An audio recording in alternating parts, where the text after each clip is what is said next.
ಬಾಗಲಕೋಟೆ ಜಿಲ್ಲೆಯ ಜಮಖಂಡಿ ನಗರದ ಎಂಸಿಎಚ್ ಆಸ್ಪತ್ರೆ ಸಭಾಭವನದಲ್ಲಿ ಜಿಲ್ಲಾ ಕಾನೂನು ಸೇವೆಗಳ ಪ್ರಾಧಿಕಾರ, ಬಾಗಲಕೋಟೆ ತಾಲೂಕು ಕಾನೂನು ಸೇವಾ ಸಮಿತಿ ಜಮಖಂಡಿ, ನ್ಯಾಯವಾದಿಗಳ ಸಂಘ ಜಮಖಂಡಿ, ಮಹಿಳಾ ಮತ್ತು ಮಕ್ಕಳ ಕಲ್ಯಾಣ ಇಲಾಖೆ ಜಮಖಂಡಿ ಮತ್ತು ತಾಲೂಕು ಆರೋಗ್ಯ ಇಲಾಖೆ ಮತ್ತು ಜಮಖಂಡಿಯ ವಿವಿಧ ಸಂಘ ಸಂಸ್ಥೆಗಳ ಸಂಯುಕ್ತ ಆಶ್ರಯದಲ್ಲಿ ಪೋಷಣ್ ಅಭಿಯಾನ ಮತ್ತು ವಿಶ್ವ ಪೌಷ್ಟಿಕಾಂಶ ದಿನಾಚರಣೆ ಕುರಿತು ಕಾನೂನು ಅರಿವು ನೆರವು ಕಾರ್ಯಕ್ರಮ ಜರುಗಿತು.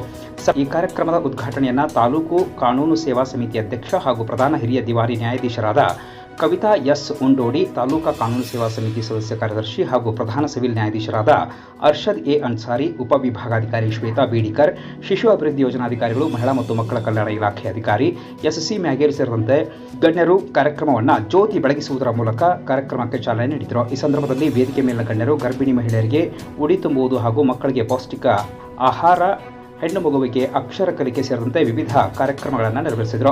ತದನಂತರ ವೇದಿಕೆಯ ಮೇಲೆ ಗಣ್ಯರು ಕಾರ್ಯಕ್ರಮವನ್ನು ಉದ್ದೇಶಿಸಿ ಮಾತನಾಡಿದರು. ಕಾರ್ಯಕ್ರಮದ ನಿರೂಪಣೆಯನ್ನು ಶಂಕರಮ್ಮ ಚನ್ನಿ ಮಾಡಿದರೆ, ಸ್ವಾಗತವನ್ನು ಎಸ್ಜಿ ಮಹಾಜನ್ ಅವರು ಮಾಡಿದರು. ಕಾರ್ಯಕ್ರಮದಲ್ಲಿ ಪ್ರಾಸ್ತಾವಿಕವಾಗಿ ಶಿಶು ಅಭಿವೃದ್ಧಿ ಯೋಜನಾಧಿಕಾರಿ ಎಸ್ಸಿ ಮ್ಯಾಗೇರಿ ಅವರು ಮಾತನಾಡಿದರು. ಇನ್ನು ಈ ಸಂದರ್ಭದಲ್ಲಿ ವಿವಿಧ ಇಲಾಖೆಗಳ ಅಧಿಕಾರಿಗಳು, ಸ್ಥಳೀಯ ಪ್ರಮುಖರು, ಅಂಗನವಾಡಿ ಕಾರ್ಯಕರ್ತೆಯರು, ಸಿಬ್ಬಂದಿಯವರು ಉಪಸ್ಥಿತರಿದ್ದರು.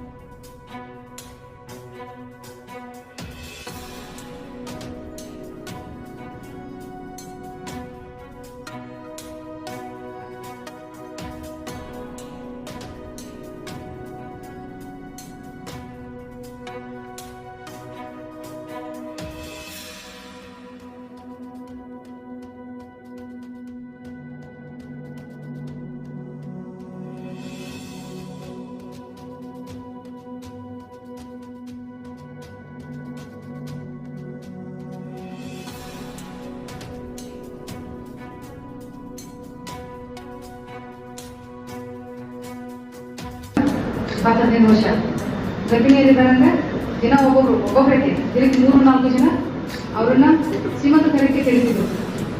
ಅವ್ರು ಶ್ರೀಮಂತ ಕಾರ್ಯ ಮಾಡಿದ್ರು ಸಹಿತ ಏನ್ ಮಾಡ್ತಿದ್ರು, ಮನೆಯಲ್ಲೇನೆ ಅಡಿಗೆ ತಯಾರಿಸ್ತಿದ್ರು. ಈಗ ಕರೀತಾರೆ, ಏನ್ ಮಾಡ್ತಾರೆ, ಸ್ವೀಟ್ ಮಾಡ್ತಿಲ್ಲ, ಸ್ವೀಟ್ಗಳನ್ನು ತಂದು ಕೊಡ್ತಾರೆ.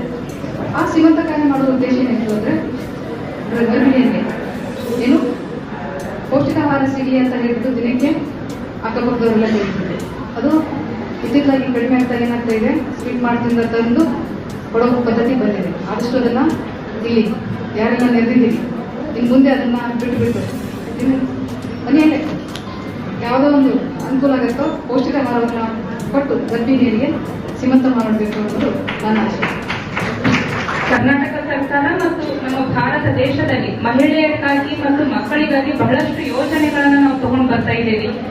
ಸುಮಾರು 7-8 ವರ್ಷಗಳ ಹಿಂದೆ ಗರ್ಭಿಣಿಯರ ಮರಣ, ಬಾಣಂತಿಯರ ಮರಣ, ಮಕ್ಕಳು 1 ವರ್ಷದಲ್ಲಿರುವಂತಹ ಹಸುಗೂಸಿನ ಮರಣ, ಆಮೇಲೆ ಹೆಣ್ಣು ಭ್ರೂಣ ಹತ್ಯೆ, ಇಂತಹ ನಾನಾ ಸಮಸ್ಯೆಗಳು ಬಹಳ ವಿಪರೀತವಾಗಿ ತಾಂಡವ ಆಗ್ತಾ ಇತ್ತು ನಮ್ಮ ದೇಶದಲ್ಲಿ.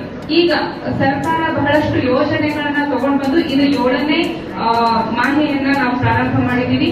ಈ 7-10 ವರ್ಷಗಳ ಬದಲಾವಣೆಯಲ್ಲಿ ಬಹಳಷ್ಟು ಪ್ರಗತಿಯನ್ನ ಕಾಣ್ತಾ ಇದ್ದೀವಿ. ಹೆಣ್ಣು ಭ್ರೂಣ ಹತ್ಯೆಯನ್ನ ಸಾಕಷ್ಟು ನಿಷೇಧವನ್ನ ಮಾಡಿದೀವಿ.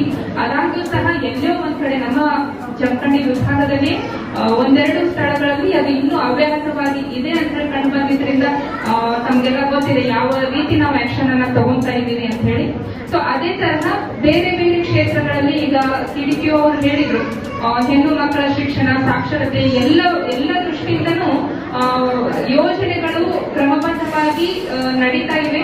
ಅವುಗಳಿಗೆಲ್ಲ ನನಗೆ ನಿಮ್ಮೆಲ್ಲರ ಸಹಕಾರ ಬೇಕು, ಅವು ವಿಷಯಗಳನ್ನ ತಿಳ್ಕೋಬೇಕು, ಅದ್ರ ಪ್ರಕಾರ ನಾವು ನಡೀಬೇಕು. ಯಾಕಂದ್ರೆ ಅಂಗನವಾಡಿ ಶಾಲೆಗಳಲ್ಲಿ ನಾವು ಪೋಷಣ್ ಅಂತ ಹೇಳಿ ಬಾಲ ವಿಕಾಸ ಸಮಿತಿಯನ್ನ ಮಾಡಿರ್ತೀವಿ.